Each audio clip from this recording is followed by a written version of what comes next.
just hearing what's happening in the lobby and as people leave and the conversations and the dialogue that's happening is absolutely magical.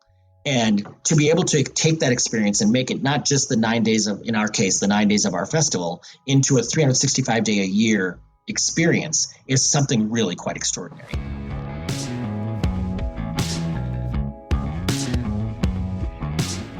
This is the Box Office Podcast. I'm Russ Fischer, the editorial director of the Box Office Studios, and I am here with Daniel Loria, the editorial director of Box Office Pro, Rebecca Pahle, the deputy editor of Box Office Pro, and Shawn Robbins, the chief analyst at Box Office Pro. This week, we're going to speak with Patrick Schweiss, the executive director of the Mary D. Fisher Theater in Sedona, Arizona, and also the executive director of the Sedona International Film Festival. And that interview is part of our Indie Focus series, which is brought to you by Spotlight Cinema Networks.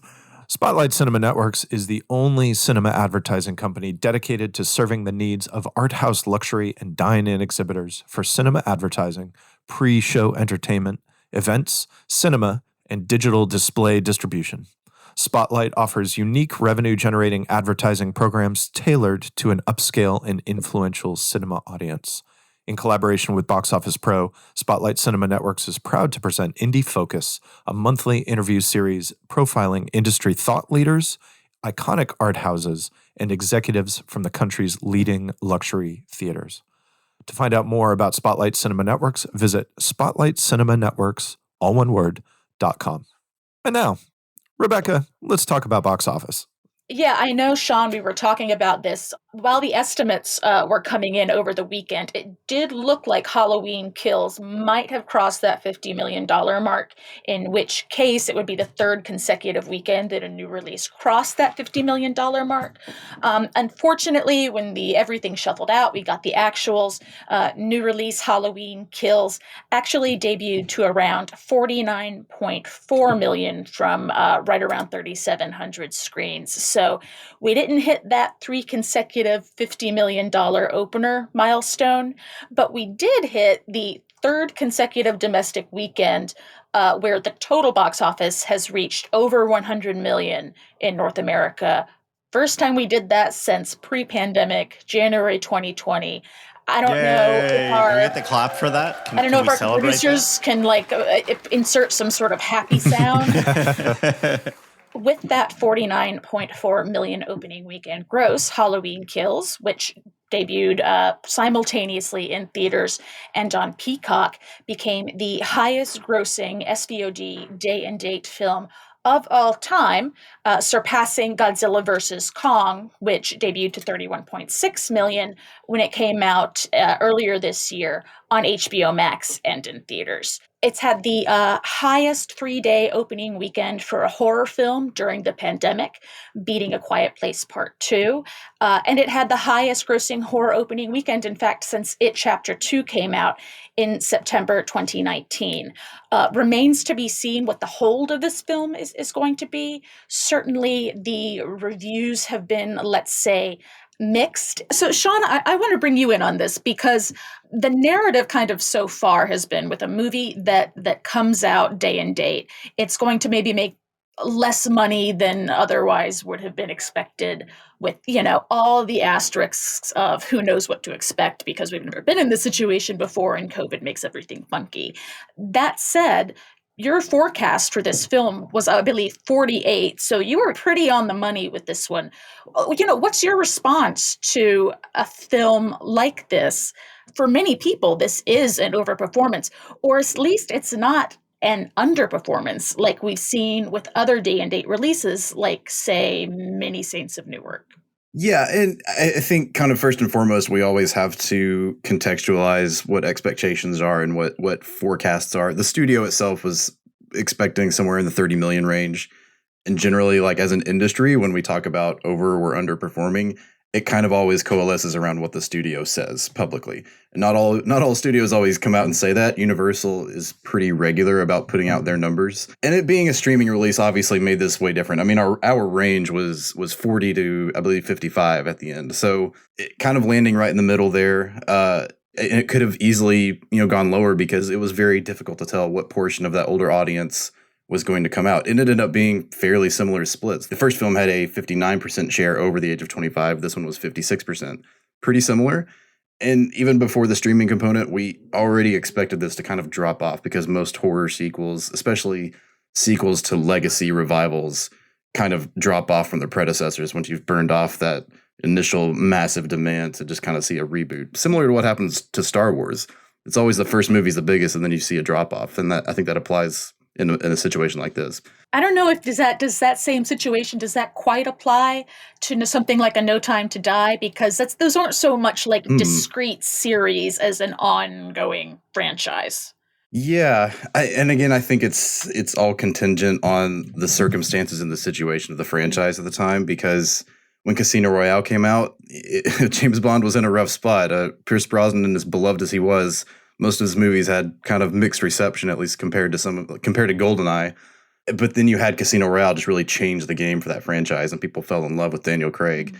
And it became a bigger box office series, at least compared to where Brosnan's movies had been. But by the time, you passed Skyfall and Spectre, which a film I think really felt like the end of his run to a lot of people, 6 years later, you come out and say, no, this is really the end. And this is something, guys, that we've been speaking about in recent weeks. There's factors like the length of runtime of a movie and, just how audiences respond to a movie for them to keep on coming back if you're a big fan that goes on opening weekend. We've seen that with Venom and its great box office run. But I think it's a concern that we have with Halloween Kills, despite its $49 million debut.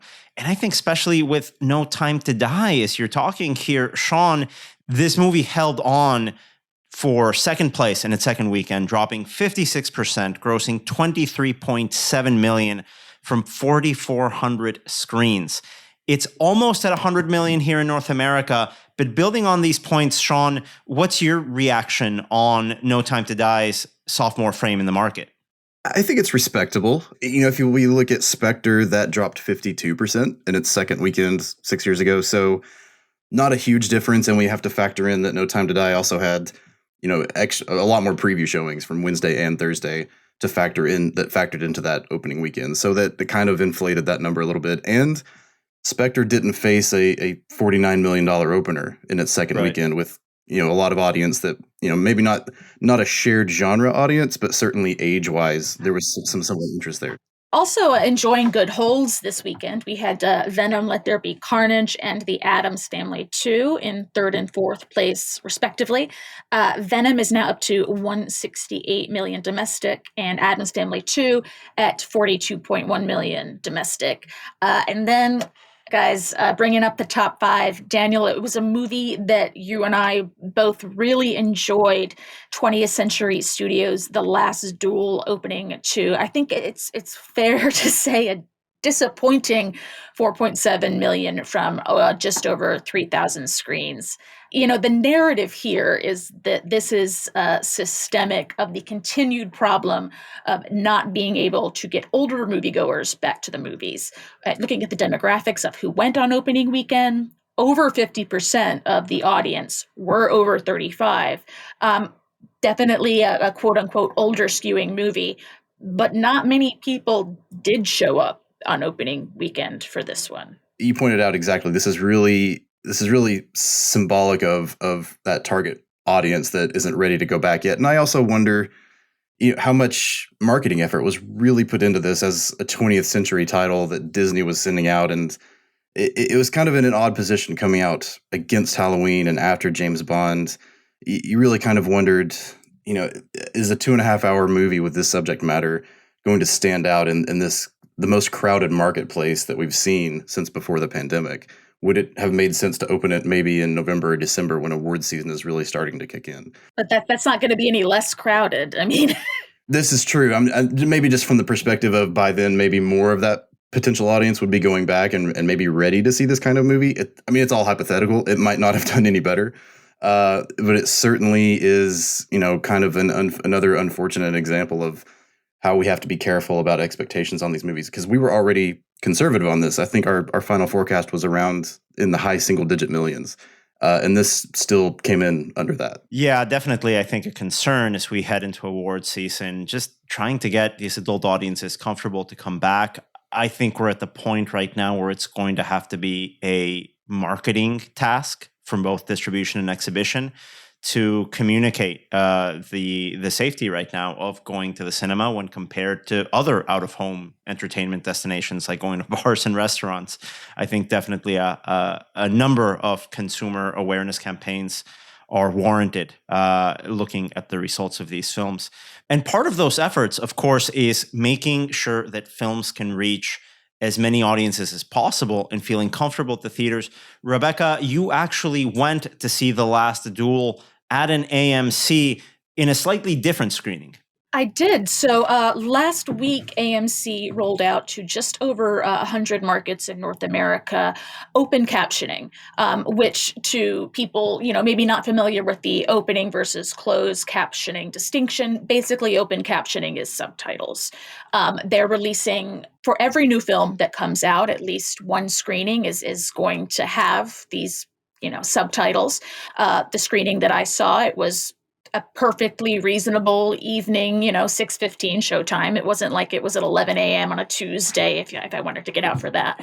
And I really enjoyed it, honestly. I would prefer to see any movie in the theater over at home. Let me just start there. You know this about me. Obviously, that's the case.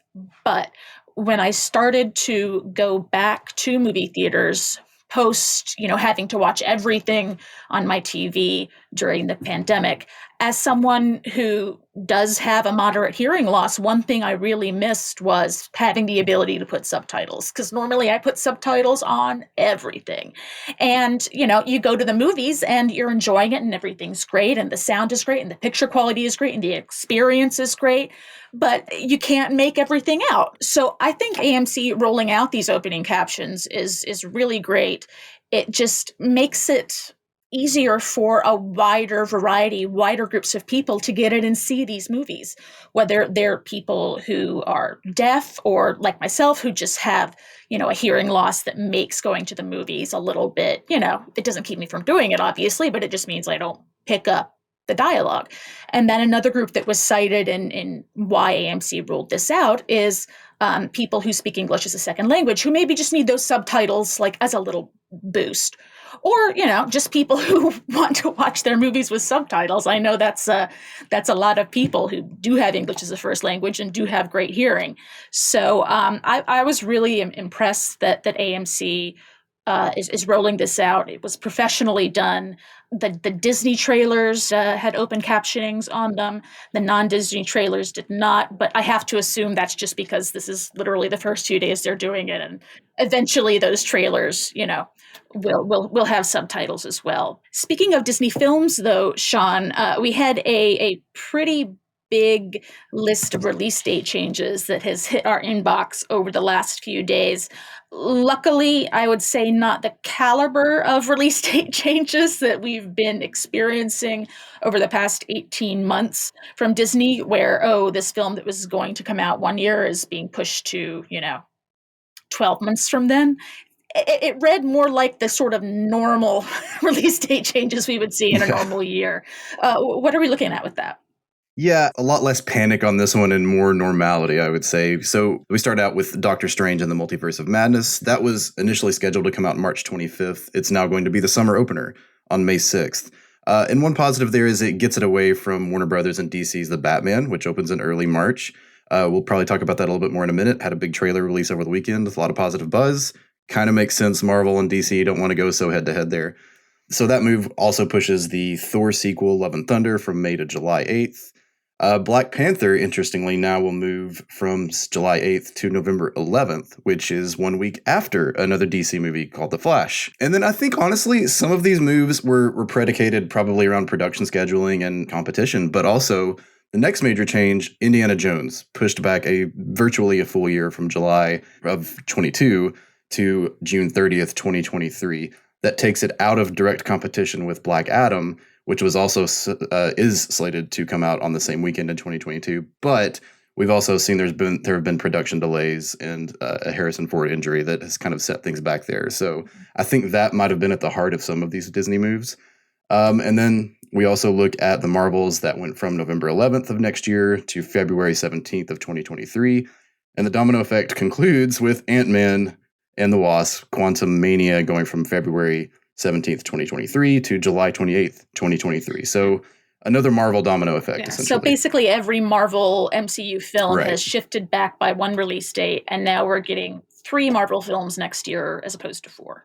Not too crazy. Exactly. Is this also kind of a side effect of just the interconnected nature of the Marvel movies, where I think you get to a certain point in the story cycle, and if you move one of them, then all the others have to move as well, because Exactly. they all depend on one another story wise. But then there's also things we've talked about before in terms of this is a 3-month promotional cycle at least, and so they can only do so many of them at a time. You can't really push 2 of them up against one another. Right. And that's a fair point. And that now leaves a 5-month gap almost between Spider-Man and Doctor Strange. So one kind of speculates that there will probably be some Disney Plus Marvel series releasing in between there that could lead into whatever's coming next after that. Outside of the MCU territory, Russ, we've also seen some release date changes across other studios, though, again, as with Disney, nothing really crazy. One Paramount title and one Universal title have been moved from Paramount: The Lost City, which was previously titled The Lost City of D, which has nothing to do with the movie The Lost City of Z, which might have something to do with the title change, was previously dated for April 15, 2022.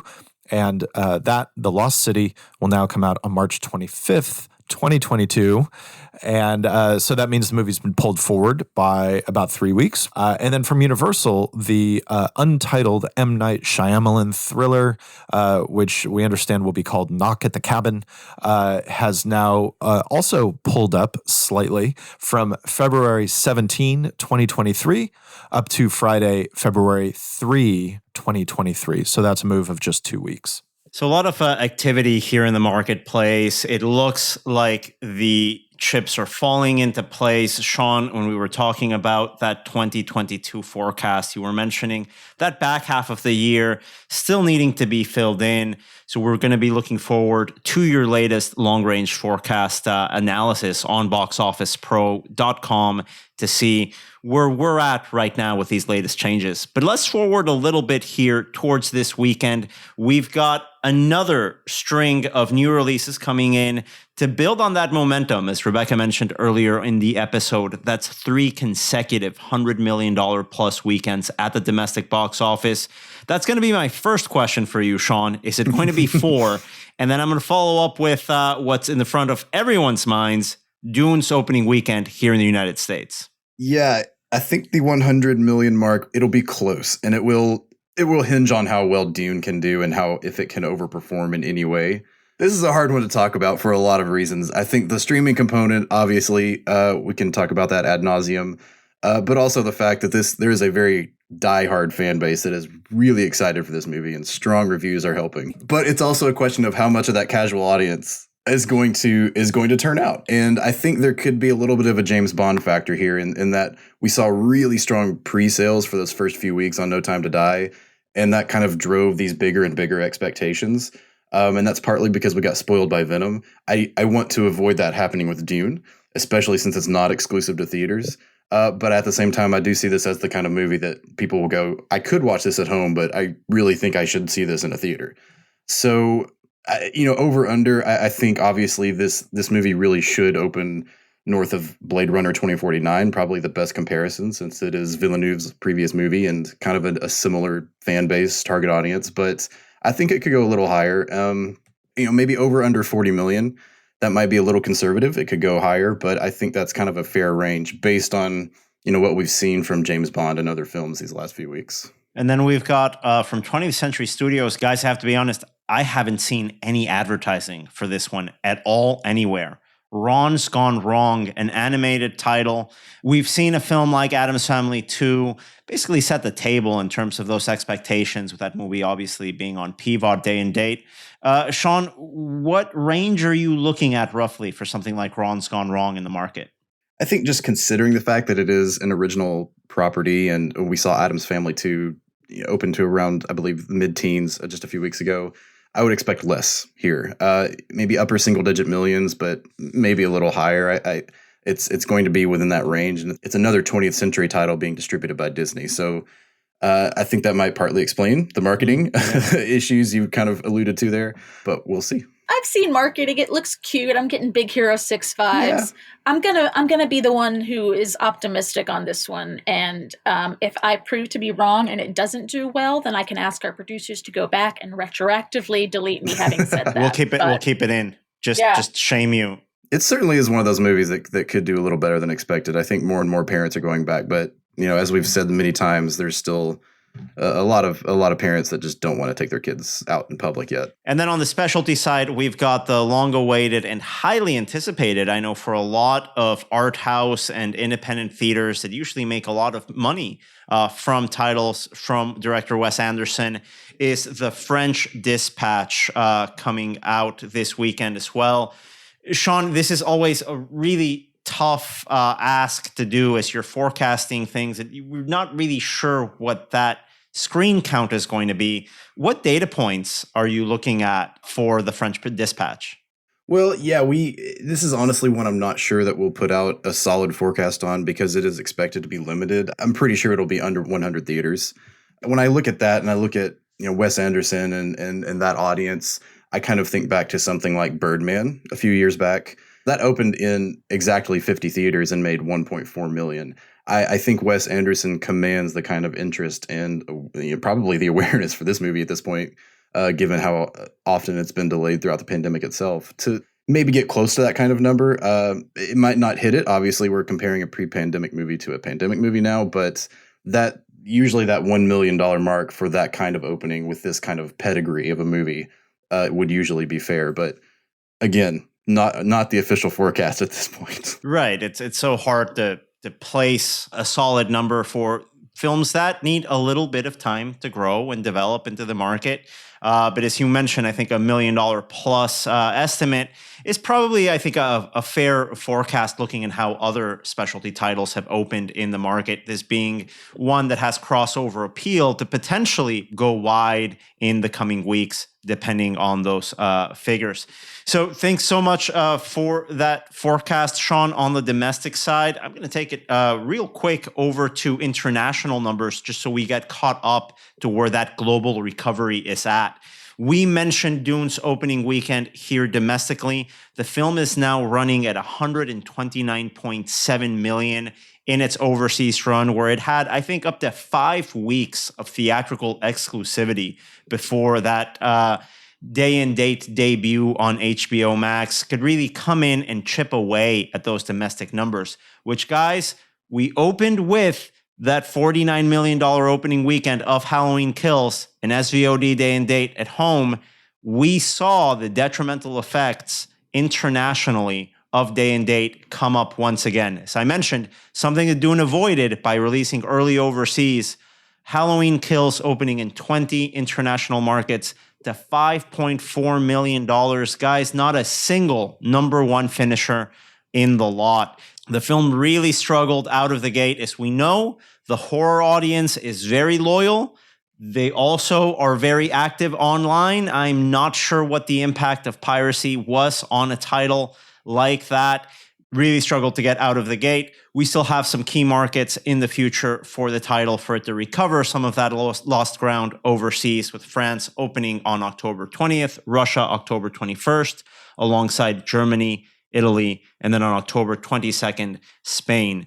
So a slower rollout there, but I am very, very nervous on what this day and date availability in the US is going to mean in terms of that international box office. We know piracy is a massive problem, and a pristine digital print can really upset the market overseas. Moving on to The Last Duel, we mentioned it struggled domestically. Looks here like it's also struggling overseas as well, unfortunately. The film opening in 3rd place in Italy, 4th place in Brazil, 5th place in Mexico, a 6th place opening in the UK, Germany, and France. That's a $4.2 million debut from 37 markets, giving it a $9 million opening haul globally. Not the best of start for this adult-leaning title. Russ, we have a new trailer for Warner Brothers' The Batman starring Robert Pattinson. My reaction to the trailer was, wow, it's very dark and very, monotone and sepia. What was your response? What were your thoughts here? So you've just described a Batman movie. Yeah. Look, Robert Pattinson is probably the most interesting actor of his generation of actors. He does some wild stuff, and he commits to a lot of unusual projects, which makes him committing to a Batman movie in itself unusual. And so, yeah, it's Matt fun Reeves. to see. Matt Reeves is good. He's a good director. Yeah, he did him. that gritty relaunch of the Planet of the Apes. I mean, just judging on that alone, and the Robert Pattinson casting, as you mentioned, Russ, I think Pattinson right now is one of my favorite Hollywood leading men. I'm a little excited. I was excited by the footage I saw. What did you guys think? I think the footage is intriguing. It's great to see Zoe Kazan as Catwoman doing some stuff there. Paul Dano is the Riddler. He looks like he's deep in Bizarro mode. Colin Farrell is under about 70 pounds of makeup and prosthetics as the Penguin. I love Colin Farrell. All of this is interesting to me. You give me a run-of-the-mill Batman movie, and I don't know how much I care because I've seen a few of those at this point. But you show me something by a director who has a point of view with an actor who is interesting and a great supporting cast. I'm curious about this. And Shawn, to close up this side of the conversation before our feature interview segment, after that trailer debut, looking at that buzz on social media, are things trending upwards for the Batman? I would definitely expect big things. I think this is arguably probably the buzziest trailer that's come out since the Spider-Man No Way From Home trailer a couple of months ago. Being in March and kind of essentially that first major event tentpole of next year, unless I'm forgetting something, I think that will mean a lot going into the spring when we should be really at the next phases of recovery, both domestically and globally. And for those of you like myself who are trailer-holics, you can check out the Box Office Company Trailer Network on YouTube for more trailers as they come out. Favorite part of going to the movies, seeing the trailers, I gotta admit. But now shifting to our feature interview of this week. Guys, I did a really interesting interview with Russ, as you mentioned, at the top of the episode. Patrick Schweiss of Sedona, Arizona's Mary D. Fisher Theater. It's a really interesting programming concept they have there where it's 2 films a day and they really do vary up. They mix up the types of films that they show. It's not just, films having 2-3 week runs. So I'm excited to share that interview with you guys. I think it's a really interesting theater. Patrick, thank you so much for joining us today. I had the opportunity to do some research into your theater, and now I really want to go to Sedona. There you go. We're kind of a nice little gem hidden here among the red rocks of Sedona. So yes, I hope you do come down and join us here at the Mary Fisher Theater. I swear, I just want to do a road trip that's just bouncing around between different, independent art house theaters. It'll just be pure popcorn will be my diet for months. Yep, I totally agree with you. And you are welcome anytime. There's such cool art houses around the country and around the world. I mean, we really have a nice cornerstone of the marketplace with some really creative, nice, wonderful venues. Well, I'd love to find out some more about the Mary D. Fisher. Can you give me a sense of the history of the theater and its connection with the Sedona International Film Festival? And then who is Mary D. Fisher? Oh, absolutely. Yeah, I'm glad you asked that question. So the thing that happened first was the Sedona International Film Festival. So we were a festival before we were a theater. So our Sedona Film Festival is turning 28 this year. We're very proud of that. And our Mary D. Fisher Theater is about to turn 10. So it's kind of exciting that we had this opportunity. What happened was back in 2011, we realized that we had become much, much more than just a year-round, a once-a-year film festival. The festival had grown from 3 days to 9 days since its inception at that point, and we were renting one of the multiplexes across the street, 45 of the 52 Tuesdays, to bring special events in throughout the year. And we realized, why are we doing that when we could just build our own theater and have an art house movie venue for Sedona? So we kind of investigated it and looked into this building that used to be a bank. So it's kind of a funny looking building. And I often tell people it's one of the ugliest buildings in Sedona, and you'll find the cutest little art house theater in it. And everyone agrees that it's absolutely amazing. It was built as a bank long ago and then became a call center for a marketing company. And so it's a very nondescript building. And then you walk in and you're just mystified by the beauty of this gorgeous 112-seat theater in this most nondescript building. And so at that time, Mary D. Fisher was on my board of directors. And she's an incredible, incredible philanthropist, artist, humanitarian. She's an artist, a fabric designer. Her family was Fisher Oil up in Detroit, Max Fisher. They established foundations, and wherever they were living, they gave very generously. And Mary's passion was film and the arts. And she fell in love with the idea of us building our own little theater and made it possible for us. So we're very, very grateful to Mary Fisher and to all of our supporters who have really poured tens and hundreds of thousands of dollars into supporting us over all these years. And it's been an amazing, amazing run of 9.5 now going on 10 years of our art house theater. The community has totally supported the theater, and so much so that we're about to embark on an expansion campaign and adding a second screen to the theater. So we're really excited about that. So it's an exciting process, an exciting time for us. I love the flip-flop of typically you see these lovely old theaters closing and getting turned into a bank or a grocery store or something. Right. And I like that a different building, you're like, no, we're going to turn this into a movie theater. Yes. Yeah. And it's so cool. And it's just so funky and cool. And it's fun to tell that to people, to look for the most untheatrical looking building in town, and you're going to find us there. And people just are in awe when they walk in our doors. Outside of those Tuesdays when you would do programming for the festival, and outside those 9 days of the actual Sedona Film Festival proper, you still screen things throughout the week, independent of the film festival. Oh, right. So we are an every day of the week, 2 films a day, every day of the year here at the Mary Fisher. So we have a 4 o'clock and a 7 o'clock show, and strictly art house, foreign, that kind of product. We have a wonderful partnership with a multiplex across the street here in Sedona and in the state of Arizona, of course. And we rent their facilities during the film festival. So they are really committed to the box office films and the Hollywood blockbusters and the first run films. We don't do any of that. We strictly focus on art house fare and foreign films and documentaries and those type of things that wouldn't normally make it to a theatrical run in a megaplex.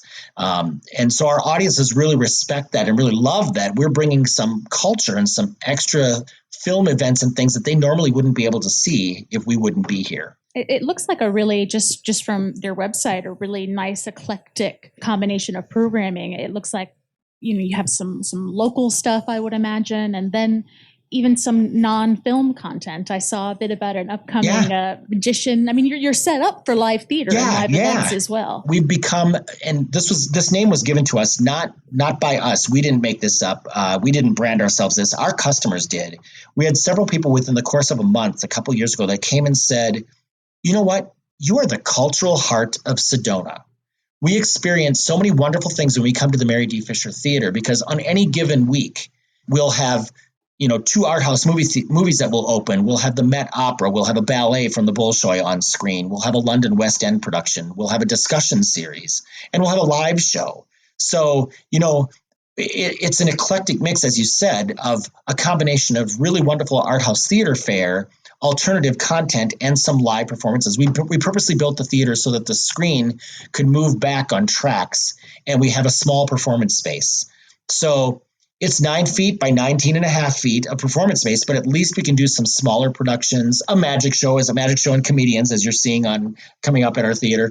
We're the home for the improv troupe here in Sedona and the poetry slams and all sorts of wonderful live events. So it's kind of this wonderful, eclectic, artsy, real cultural mix. And so we're very proud of that. Our own members have labeled us the cultural heart of Sedona because we really want people to experience that. We had a couple in from Toronto. And as you know, Toronto has amazing with the Toronto Film Festival and the Lightbox Theater and everything. They've got incredible fare. You're not starving for good art house fare in Toronto. No, you're not starving for things there. We had a couple visiting from Toronto that came to me one night and said, you don't know us, but we've been here for a week. We're from Toronto, and 5 of the 7 nights we were in Sedona, we were here at your theater experiencing something different every night. And it was such a rewarding thing to hear that people really, even visitors, considered us a viable way to spend their time and their money here in Sedona and checking out some things that wouldn't normally be on a vacation,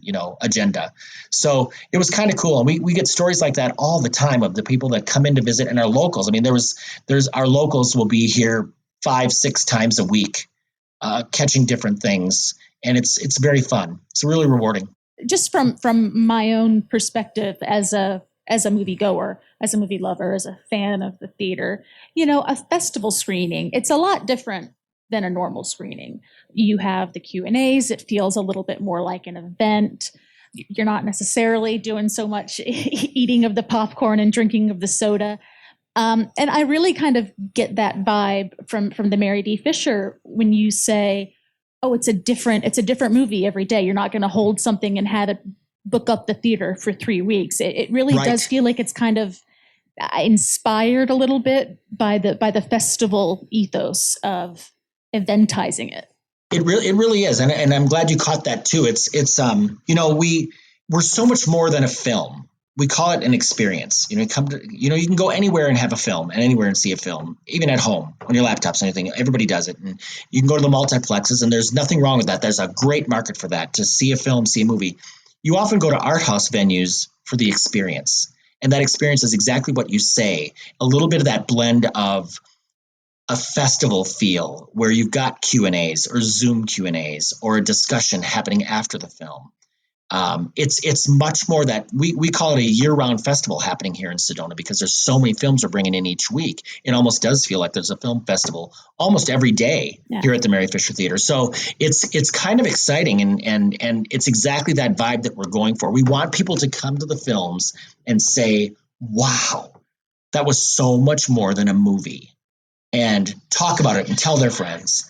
It's such an interesting way of looking at the art house theater scene. I mean, as someone who has experience with art house theaters and who has experience specifically within the festival landscape and is the executive director of the Sedona International Film Festival, are there some lessons that you think art house theaters or even just independent theaters could take from how festivals approach the ideas of customer service and of providing an experience? And that's a really, really good question, good thought, good suggestion, because people are thirsty for so much more now. I mean, there's a new streaming service popping up every single day, much to the chagrin of us theater owners and managers, because, ultimately, we love that the streaming services exist. There's a great market for that. People should experience films. As long as they're experiencing films, they should experience them any way they can. But for us, getting people to have that communal experience in a theater surrounded by other movie lovers and having that opportunity for conversation, that's what it's all about. It enriches the experience, and that's what I would love to impart to, all of our colleagues at the megaplexes, at other art house theaters, is that is so appreciated. That experience is so appreciated by your audience, and it takes going to the movies to the next level. And it's something that is so easy to do, especially now with Zooming and with capabilities. You can dial up a filmmaker for almost every screening or someone affiliated with the film and have that enhanced experience. And that's what people are going away talking about. You don't get that when you're watching a movie on your laptop at home or on your TV at home. Number one, you don't get that communal experience and seeing a film on the big screen in the dark the way they're meant to be experienced, surrounded by those other people, and then having that conversation. Even if there's not a conversation from a filmmaker at the end of the film, just hearing what's happening in the lobby and as people leave and the conversations and the dialogue that's happening is absolutely magical. And to be able to take that experience and make it not just the 9 days of, in our case, the 9 days of our festival, into a 365-day-a-year experience is something really quite extraordinary. How did that, it sounds like, given that, you're so baked into the cultural scene in Sedona, obviously there's affection from both sides and you're a really necessary part of that community. Given that, what have you found to be the best way to really maintain that strong relationship with your customers, both pre-COVID during the COVID era and now? It's so incredible because how we keep engaged with our people and keep that thing, that dialogue happening all year is we have probably, and I know that a lot of the other art house theaters also have membership programs, but we have a really, really strong, very dedicated membership program, very generous membership program. So in fact, in Sedona itself, we are the largest member-supported organization, nonprofit organization in Sedona. Totally. So we're very proud of that.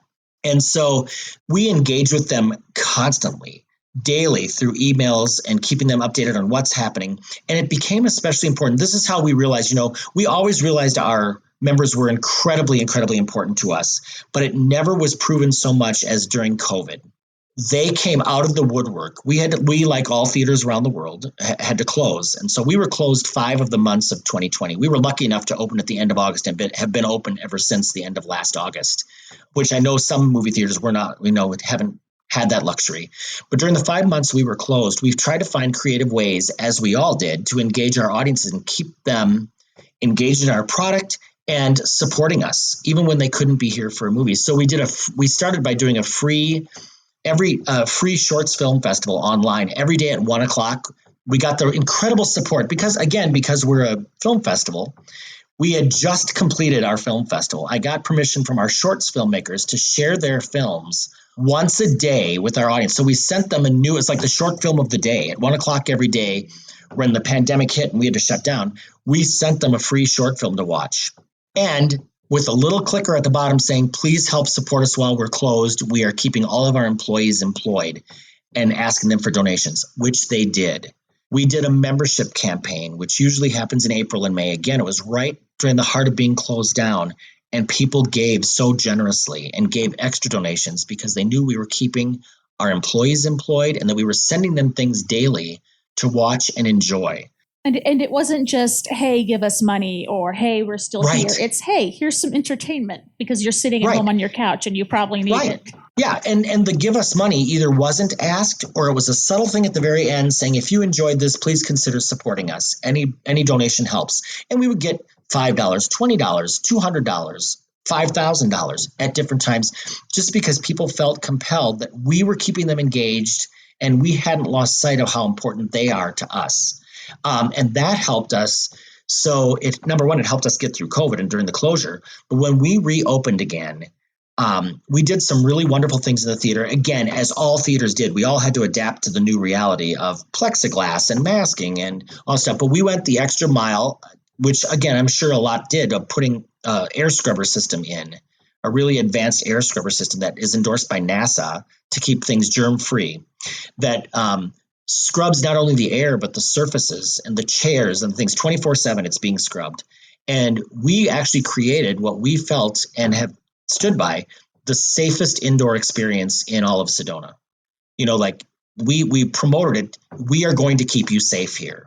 We did the social distancing thing. We did the put your head in a seat campaign like you saw at National Football League in the basement with the fake people sitting in the stands so we could social distance people. People felt so good that we were taking their health and safety first and foremost and still trying to keep them entertained. That when we reopened the theater, it just became this wonderful outreach and spreading out of support, financial and coming to the theater. So that made a big, big, big difference to us and in our recovery from COVID. That's really great to hear, especially I know with a lot of art house cinemas and a lot of these, cultural institutions, the demographics of the ardent supporters, often skews towards the older side of things. And we saw, it just makes sense. It follows that they're a population that's pretty high at risk and there would be some reluctance, but you realize that and we're like, no, we're gonna make sure it's okay. Yeah, it really is wonderful. In fact, because of the Delta variant, we've just now gone back to asking people to mask up when they come in and when they exit. They can certainly take it off when they're watching the movie because there's not talking going on, and they're sitting apart from each other. And people have been really respectful of that. They're appreciating the fact that we're doing it for their safety and the safety of our volunteers and our staff. And for each other. So it's a testament to the strength and the dedication of our membership and our team that there's just been this flawless, wonderful transition. into and out of COVID and into whatever the next, whatever the new reality is. We're coming back. We're all coming back. It's time, and it's a good time to get people back in the theaters, seeing films the way they should be seen on that big screen. No other way. No other way to do it. Yeah. Patrick, thank you so much. It's been great to speak with you, and I'll look in on you when I finally plan my art house road trip. Please do. You're welcome anytime. Look for the funniest looking building in Sedona, and you'll find the greatest little theater. And that'll wrap up this episode of the Box Office Podcast. Thanks again to Patrick Schweiss for joining us. The Box Office Podcast is produced by Record Edit Podcast and the Box Office Company. And thank you for listening, everyone. Please join us again next week.